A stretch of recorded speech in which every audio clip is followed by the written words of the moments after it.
Hello, I am Rebecca Mata, and this is my movie review of Million Dollar Baby for English 1301. Uh, this movie was written, or not written, but it was directed by Clint Eastwood, and it came out December 15th, 2004.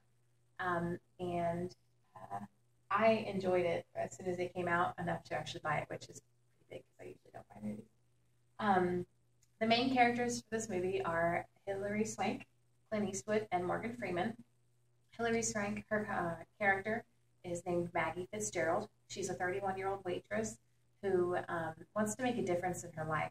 She comes from a dysfunctional family, and she wants to be different than that, be better than that. Frankie is played by Clint Eastwood, and he has a lifetime of boxing under his belt, and he preaches to always protect yourself. That was his biggest thing, to always teach her, because he's very distant from even his own family members and his own daughter in the movie. Our third main character is played by Morgan Freeman, and his name is Eddie. Eddie Scrap Iron Dupree, but he just goes by Scrap. And he's really the only friend that Frankie has in the movie. He owns his gym and helps him run the gym, and he also narrates throughout the whole movie because what's better than Morgan Freeman narrating?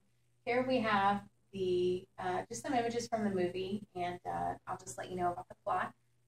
Maggie, like I said, she's a waitress, and she comes from a dysfunctional family, and she decides that she wants to make a difference and make a change. After seeing some people boxing, decides that that's what she wants to do. So she spends her time to convince Frankie, Clint Eastwood, to train her. And initially, he does not want to, because he distances himself, and especially because he doesn't think that a female can do it. But after constant persistence through her, she is able to convince him. And so she actually is very skilled and becomes very successful in this movie. And she beats out her opponents within seconds of being in the ring. So there are some parts where he had to tell her to slow down and wait to knock them out, which I thought was kind of funny. The one complication at the end of the movie was that in the ring, I think the round was over, and the person fighting her had pretty much given her a sucker punch, had hit her, and when she wasn't aware, and she knocked over and hit a chair, and it put her in the hospital, and it paralyzed her with no hopes of recovery from that. And at that point, she had decided that there was nothing left for her to live for. Her dream she had already reached, but there was nothing after that to do. So she had to convince Frankie to help her with the last part of her life, which was to plan her death.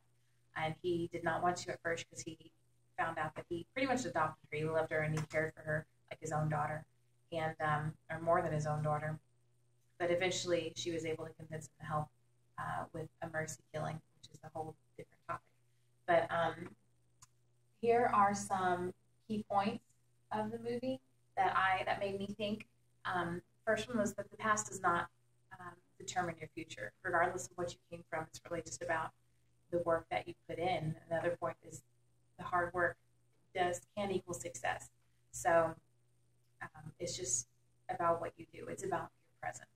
It's not about your past. You know, your past is who you are, but you make who you are every day. You make your past every day. So one last key point would actually be that they had really good friendships throughout the movie. So they were able to show how they contrasted, how he was first really distant and how he grew to love and care for her. And that's it. Thank you.